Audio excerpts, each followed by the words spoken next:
मैंने केमिस्ट्री के हर एक चैप्टर में से 45 क्वेश्चंस निकाले हैं और वो क्वेश्चन नीट के previous year question, JEE mains 2024 और एनसीईआरटी के लाइन बाय लाइन से निकाले हैं। अगर तुम उन 45 क्वेश्चन को हर एक चैप्टर की शिद्दत से सॉल्व कर लेते हो ना, तो दुनिया की ऐसी कोई ताकत एग्जिस्ट नहीं करती जो तुम्हारे केमिस्ट्री में एक क्वेश्चन गलत करवा। तो इस वीडियो के एंड तुम भगवान को थैंक्स बोल रहे होगे कि इस वीडियो को एंड तक देख ली। तो यार नीट 24 के लिए गिने के 4-5 दिन बचे और इस पॉइंट ऑफ टाइम पर अगर कोई बच्चा मॉक टेस्ट देता है और उसके मॉक टेस्ट में केमिस्ट्री के अंदर 60 नंबर, 70 नंबर, 80 नंबर आते हैं, तो ये वीडियो सिर्फ उन्हीं लोगों के लिए कि उस 70 नंबर को, उस 60 नंबर को किसी भी तरीके से नीट एग्जाम में उठा करके 130 नंबर, 140 नंबर पे लेके जाना है। और इस वीडियो के एंड तक तुम्हें खुद को बिलीव हो जाएगा कि नीट 2024 में तुम केमिस्ट्री में 130 नंबर के ऊपर स्कोर करने वाले ही हो। इस वीडियो के एंड तुम भगवान को थैंक्स बोल रहे होगे कि इस वीडियो को एंड तक देख ली, क्योंकि इस वीडियो में ये नहीं बताने वाला कि ये इंपॉर्टेंट है, ये चैप्टर स्किप कर दो, ये चैप्टर ज्यादा इंपॉर्टेंट, यहां से क्वेश्चन आएगा, ऐसा वैसा नहीं। हर एक चैप्टर में से मैंने 45 क्वेश्चंस खुद से बनाए हैं और उन क्वेश्चन को बनाने के लिए प्रीवियस ईयर क्वेश्चन देखे, एनसीईआरटी खोली, अपने खुद के नोट्स खोले हैं, बहुत ज्यादा मेहनत करी। और अगर उन तुम 45 क्वेश्चन को सॉल्व कर लेते हो तो उस चैप्टर के तुम्हारे सारे क्वेश्चन जो नीट 2024 में आएंगे निकल जाएंगे, सॉल्व हो जाएंगे। तो यार बहुत ज्यादा इंपॉर्टेंट, ये लास्ट के 4-5 दिन इसको अच्छी तरीके से यूटिलाइज करना है। सबसे पहले समझो, मैंने केमिस्ट्री के चैप्टर्स को 2 पार्ट में डिवाइड किया है। ये ऐसे 11 चैप्टर हैं जहां में से 30 क्वेश्चन तो हम मान के चल सकते हैं नीट में मिनिमम एंड पे आने वाले हैं और मैक्सिमम मान के चले तो 37 क्वेश्चन। सबसे पहले समझो, केमिकल बॉन्डिंग में से 2 से 3 क्वेश्चन, बायोकेमिस्ट्री में से 3 से 4 क्वेश्चन, ऑर्डिनेशन केमिस्ट्री में से 3 से 4 क्वेश्चन, जीओसी। अब ये इनऑर्गेनिक के मेन क्रक्स चैप्टर्स हैं, यहां से तुम 7-8 क्वेश्चन मान के चलो। जीओसी, आईयूपीएसी, हाइड्रोकार्बन, ये ऑर्गेनिक केमिस्ट्री के मेन क्रक्स चैप्टर। हाइड्रोकार्बन का मतलब ये नहीं, हाइड्रोकार्बन के बाद hello alkene, hello Areen, alcohol, phenol, ether, aldehyde, ketone, carboxylic acid और अमीन, सारे नेम रिएक्शन वाले चैप्टर। यहां से 8 से 10 क्वेश्चन हर साल नीट में आते ही आते हैं। डायरेक्टली नेम रिएक्शन से आती है, क्लेमेंसन रिडक्शन कौन सा है, रोजनमुंड रिडक्शन कौन सा है, गटरमान कॉच का है, गटरमान क्या है, डायरेक्ट नीट में क्वेश्चन आते हैं। अगला फिजिकल केमिस्ट्री में से मोल कंसेप्ट में से 2 न्यूमेरिकल गारंटीड आने हैं, सेक्शन ए में, सेक्शन बी में 2 न्यूमेरिकल। फिर एटॉमिक स्ट्रक्चर में से 3-4 न्यूमेरिकल आते हैं, इक्विलिब्रियम में से 3-4 न्यूमेरिकल आते हैं, केमिकल काइनेटिक्स में से मिनिमम 3 न्यूमेरिकल आने ही आने हैं, और इलेक्ट्रोकेमिस्ट्री में से 1 न्यूमेरिकल मिनिमम और 1 थ्योरेटिकल क्वेश्चन मिनिमम, ऐसा आता है। तो इन क्वेश्चंस को भी ऐड कर दो तो 31 क्वेश्चन बन रहे हैं। अब तुम्हें करना क्या है, चीजें प्रोसीड कैसे करनी, सबसे पहले समझो। ये जो 11 चैप्टर हैं, इन 11 चैप्टर के मैंने 45 क्वेश्चंस बनाए हैं एनसीईआरटी से निकाल करके, एनसीईआरटी में से खुद के एनसीईआरटी खोल करके, प्रीवियस क्वेश्चन देख करके, और जेईई मेंस 2024 का जो पेपर हुआ था उसके हिसाब से, क्योंकि उसका पेपर एनटीए ने बनाया है। क्योंकि जब मैं पेपर सॉल्व कर रहा था 2022 में ना, तो मैंने जेईई के पेपर सॉल्व किए थे, मुझे बहुत ज़्यादा फायदा हुआ था। मेरे मिनिमम 30 से 40 नंबर इंप्रूव हुए थे सिर्फ जेईई के पेपर सॉल्व करने से उस साल के। अगर मैं नहीं करके जाता तो मेरे 30 नंबर कम आते नीट में।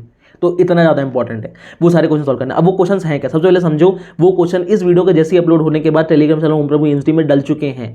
ये क्वेश्चंस मैंने खुद से बनाए हैं, रिवीजन क्वेश्चन है एनसीईआरटी लाइन बाय लाइन। जब मैं खुद पढ़ता था तो मुझे पता होता था कि यार इस क्वेश्चन को मैं मॉड्यूल सॉल्व करता था, एलन का मॉड्यूल, आकाश का मॉड्यूल, एनसीईआरटी फिंगर टिप्स, वो सारे मॉड्यूल में मार्क करता था कि यार नीट से पहले 3-4 दिन पहले उस क्वेश्चन को सॉल्व करना है। वो क्वेश्चन जब पहली बार सॉल्व किया तो मेरे से गलत हो गया, ये वो क्वेश्चन को सॉल्व करने में मेरे को 3-4 कॉन्सेप्ट रिवाइज हो जाते हैं।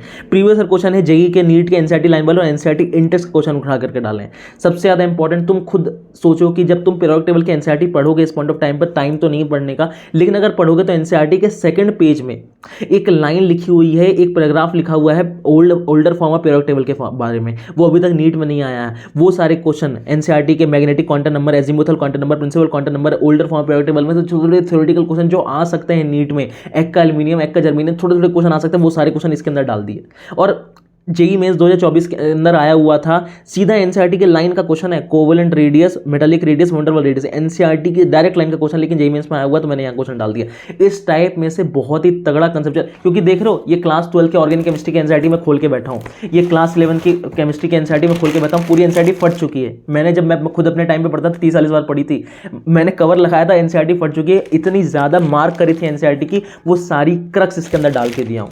और ऐसा नहीं कि इनऑर्गेनिक केमिस्ट्री के अंदर सिर्फ केमिकल बॉन्डिंग, तुम सोचते हो केमिकल बॉन्डिंग के अंदर कौन सा ही क्वेश्चन होगा जो थ्योरेटिकल आ जाएगा। जब मैं सॉल्व करता हूं केमिकल बॉन्डिंग में 12वां पेज नंबर है, वहां पास एनसीईआरटी में हाइब्रिडेशन के बारे में कुछ लाइनें लिखी हुई है।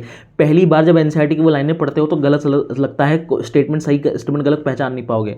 ये क्वेश्चन मैंने बनाया है, इस क्वेश्चन का आंसर ऑल ऑफ दीज है। लेकिन जब तुम इस क्वेश्चन को सॉल्व कर रहे होगे, जब तुम इस 45 क्वेश्चन को सॉल्व कर रहे होगे, तुम इस क्वेश्चन को एक बार रीड कर जाओगे, रीड करने से तुम्हारा रिवीजन हो जाएगा। तो ये 45 क्वेश्चन रिवीजन क्वेश्चन है। वीएससीपीआरटी थ्योरी एनसीईआरटी थ्री का ऐसा क्वेश्चन है कि एनसीईआरटी की लाइनें हैं, मैंने सीधे कॉपी पेस्ट करी है, लेकिन रिवीजन हो जाएगा इस 45 क्वेश्चन को सॉल्व करते समय। तो यार इसके साथ एक बहुत ही इंपॉर्टेंट इन्फॉर्मेशन देना चाहता हूँ, और वो है अनअकैडमी का प्लस सब्सक्रिप्शन, जो कि IIT जेईई और नीट यूजी का पहले 1 ईयर का कंप्लीट सब्सक्रिप्शन 40,000 से भी ज़्यादा का होता था, वो सिर्फ और सिर्फ 5499 के लिए अवेलेबल है। ये ऑफर पहले खत्म हो चुका था, लेकिन यार अभी फिर से लाइव हुआ है बहुत ही लिमिटेड टाइम पीरियड के लिए, सिर्फ 30 अप्रैल तक ऑफर अवेलेबल है। तो यार जिस भी बंदे को नीट 2025 और नीट 2026 के लिए तैयारी करनी है, इससे बेटर अपॉर्चुनिटी नहीं मिलने वाली। मैवरिक, फैल्कन और स्विफ्ट बैचेज हैं, अनअकैडमी के लाइव क्लासेस चालू हो चुकी हैं, और सिर्फ इतना ही नहीं, इसके साथ साथ नए बैचेस जो भी चालू होंगी, ड्रॉपर्स बैच हो गया, सारी चीज़ें इसके अंदर अवेलेबल होगा।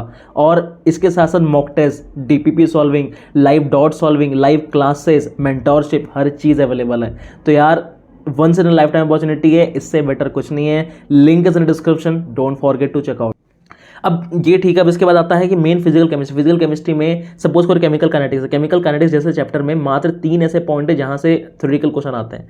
आरएनए सीक्वेंस से क्वेश्चन आ सकता है, रिएक्शन कैसे प्रोसीड करती है इससे क्वेश्चन आ सकता है, और तीसरा कैटलिस्ट के बारे में। ये सारे जो 3 ऐसे एस्पेक्ट हैं जो थ्योरेटिकल क्वेश्चन बना सकते हैं, वो सारे क्वेश्चन के अंदर डाल दिए। ग्राफ में से तुम्हें पता है आरएनएस में से क्वेश्चन आते हैं भर भर के, graph based question, negative slope, positive slope, zero intercept, Y intercept, हर एक चीज़। तो यार तुम्हें इन क्वेश्चन सॉल्व करने के बाद इस चीज़ की गारंटी हो जाएगी कि उन 11 चैप्टर के तुम क्वेश्चन तो सॉल्व करके आओगे नीट के अंदर।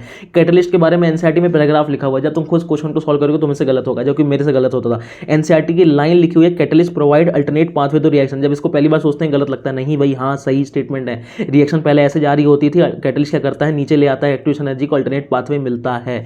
Large amount of catalyst, large amount of reactant can be catalysed with small amount of reactant. सही है, कैटलिस्ट थोड़ा सा लगता है ज्यादा रिएक्टेंट के लिए। अगला, help in attaining equilibrium faster, so equilibrium constant increase, statement गलत है।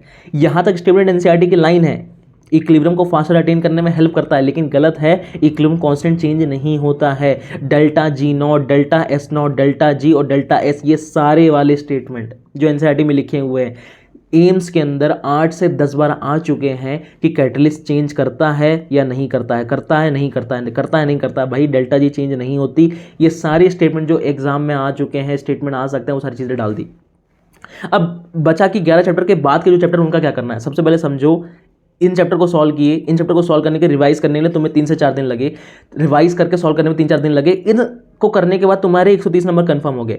बाकी जो बचे हुए ऑर्गेनिक केमिस्ट्री के रिएक्शंस हैं, चैप्टर्स हैं, उनके अंदर तुम्हें बहुत ही ज़्यादा इंपॉर्टेंट है एट दिस मोमेंट सारी रिएक्शंस याद होनी चाहिए। और उसका तरीका जो मैंने फॉलो किया था, क्योंकि मुझे भी यार चीज़ें भूलने लगती है, एग्जाम पॉइंट पर स्ट्रेस फील होता है, एग्जाम में याद नहीं आता भाई, है ना, रोजनमुंड रिएक्शन का NH2 था या CCl2, चीज़ें भूलने लगते हैं। उसके लिए करना क्या है, उसके लिए मैंने जो तरीका अपनाया था, बहुत ही शानदार तरीका, इससे अच्छा तरीका ऑर्गेनिक केमिस्ट्री की नेम रिएक्शन याद करने का नहीं अवेलेबल है। वो है तुम्हें क्या करना है कि A4 साइज पेपर लेना है। A4 साइज पेपर में 3 लाइनें खींचनी है।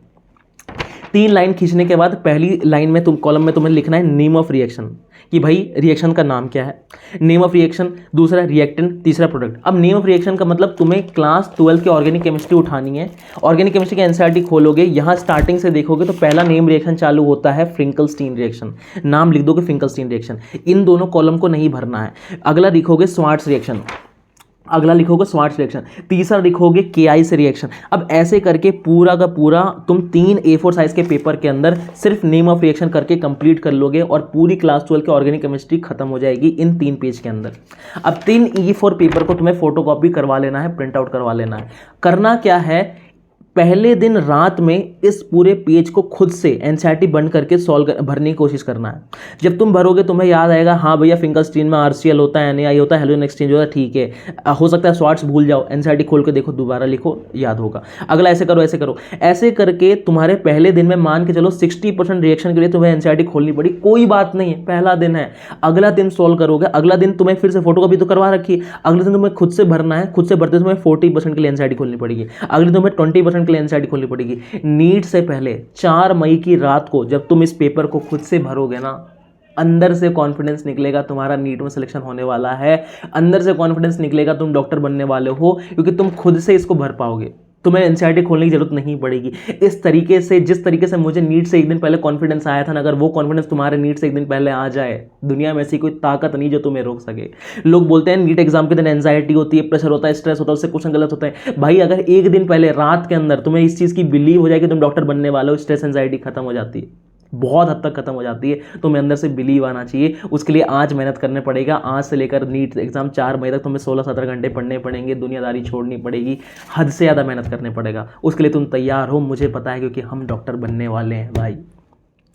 अगला, जैसे कि बाकी चैप्टर जो है जिसके अंदर मैंने ये चैप्टर 45 क्वेश्चन नहीं दिए, जैसे कि DNA block, halo alkane, hydrocarbon, alcohol phenol, aldehyde amine, ये एक ऐसे चैप्टर है जिनके अंदर तुम्हें एनसीईआरटी रीड करनी है। अब एनसीईआरटी रीड करने का मतलब ये नहीं बोल रहा कि एनसीईआरटी तुम रीड करना चालू कर दो, एनसीईआरटी अपनी उठा लो, नहीं। एनसीईआरटी की मार्किंग है जो मैं खुद दिया हूँ टेलीग्राम चैनल ओम PhD में। सपोज करो hello alkene, hello alkene, hello alkene की एनसीईआरटी खोलोगे तो तुम्हें कुछ नहीं करना है, तुम्हें सिर्फ ये वाली एनसीईआरटी खोलनी है। मैंने कुछ कुछ चीज़ें मार्क कर रखी है, जैसे कि ये वाला IUPAC नोमेनक्लेचर इंपॉर्टेंट, एक बार देख जाना है तुम्हें।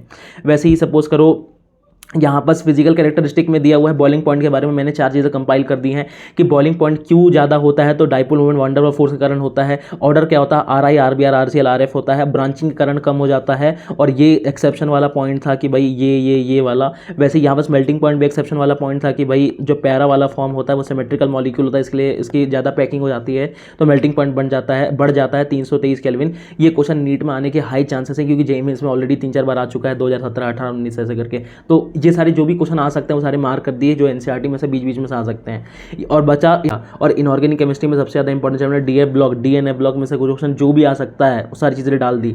इवन ऐसा नहीं कि एनसीईआरटी में लाइन मार्क कर दी, टिक कर दिया, नहीं भाई, एनसीईआरटी में कंपाइल करके लिखा है। नीट में, एम्स में, JEE में हजारों बार पूछा जा चुका है मैग्नेट और पर मैग्नेट आयन में डिफरेंस। ये ग्रीन कलर का होता है, पर्पल कलर का होता है, ये टेट्राहाइड्रल होता है, ये टेट्राहाइड्रल होता है, ये पैरामैग्नेटिक होता है, डायमैग्नेटिक होता है। एनसीईआरटी पैराग्राफ रीड नहीं करनी है, जस्ट ये PDF को एक बार स्क्रॉल करके देख जाना है, तुम्हारे 4-5 क्वेश्चन सही होते जाएंगे। हर एक PDF को पढ़ते जाओगे, सीधे धीरे 1-1, 2-2 क्वेश्चन सही होते जाएंगे। पूरी एनसीईआरटी मार्किंग पढ़ लोगे जितने चैप्टर के दिए है, बहुत ज़्यादा बेनिफिट होने वाला है। ये 45 क्वेश्चन को हर एक चैप्टर कर लोगे, बहुत ज़्यादा बेनिफिट होने वाला है। प्रिपरेशन अल्टीमेट लेवल पे जाने वाली है। जो बच्चे इस पॉइंट ऑफ टाइम पर 130-140 स्कोर करते हैं, मेरी गारंटी है इतना सब कुछ करने के बाद तुम 180 तक पहुँच जाओगे, आराम से 180 तक पहुंच जाओगे। क्योंकि मुझे पता है ना कि क्या क्या कहाँ कहाँ मिस करते हैं, वो सारे मिस करने वाले पॉइंट। और ऐसा नहीं यार, बॉइलिंग पॉइंट का ऑर्डर है, जैसे बॉइलिंग मेल्टिंग पॉइंट है, मेल्टिंग पॉइंट में एनसीईआरटी में जो कंसेप्ट दिया हुआ है बिल्कुल समझ नहीं आता था मुझे जब मैं पढ़ता था। मेटालिक बॉन्डिंग ज़्यादा होता है, अनपेड इलेक्ट्रॉन ज़्यादा होता है। मैक्सिमम बॉइलिंग पॉइंट इसलिए D5 कॉन्फिगरेशन का होता है। एक्सेप्शन क्या है, मैग्नीज और TC डोंट है मैक्सिमम इन देयर पीरियड। ये एनसीईआरटी की लाइन है, सीधी लाइन नीट में आएगी, वो सारी चीज़ें यहाँ डाल दी। हद से ज़्यादा फ़ायदा होने वाला है। तो यार जो जो चीज़ें बताई वो सारी चीज़ें करनी हैं। और मैंने बोला था मैंने 3 पेपर बनाए हैं, 3 पेपर तैयार हैं। तुम कमेंट में बता दो जो मैंने मॉक टेस्ट तैयार किए हैं वो खुद से तैयार किए हैं, और उन मॉक टेस्ट में से डायरेक्टली 75% तो 80% पेपर नीट में रिपीट होने वाला है। वो सारे क्यों? क्योंकि मैं पेपर इसी तरीके से बनाया हूँ। जैसे मैंने क्वेश्चंस बनाए हैं ना, मेहनत से एक एक लाइन खोज खोज के एनसीईआरटी में से, प्रीवियस ईयर में से देख करके, ये वाला पॉइंट नहीं आया है, आने के चांसेस ऐसे करके। तो वो वाले मॉक टेस्ट हमें लाइव करवाने हैं, या तो लाइव करवाना है या तो मैं टेलीग्राम चैनल पर डाल दूंगा, खुद सॉल्व कर लोगे। लेकिन ट्रस्ट करवाओ अपने ऊपर, अपने आप को। मतलब चीटिंग करके सॉल्व नहीं करना है, खुद से सॉल्व करना है। उस मॉक टेस्ट में अगर तुम 600 के ऊपर नंबर ला रहे हो तो नीट में 650 नंबर आएंगे, ऐसा है। तो यार बता देना कमेंट सेक्शन में किस तरीके से चीज़ें चाहिए। और अगर केमिस्ट्री के एनसीईआरटी तुम चाहते हो कि सारी जो भी केमिस्ट्री के मार्क्ड एनसीईआरटी है, इवन मुझे पता है कि कई चैप्टर में से थोड़ी थोड़ी लाइनें इंपॉर्टेंट, जैसे कि कोऑर्डिनेशन केमिस्ट्री में उसमें पूरी एनसीईआरटी रीड करने की जरूरत नहीं है, पीछे के 4 पेज है जो इंपॉर्टेंट है, वो सारी चीज़ों को कंपाइल करके यूट्यूब में एक live session, mega live session करवा के अगर मैं सारी चीज़ें रिवाइज करवा दूँ, अगर वो चीज़ चाहिए तो कमेंट में बता देना। और मॉक टेस्ट वाला लाइव चाहिए या फिर टेलीग्राम चाहिए, ये वाला चीज़ बता देना। तो यार पढ़ते रहो, फोड़ना है, नीट 2024 में सिलेक्शन लेके रहना है, मेडिकल कॉलेज में आना है।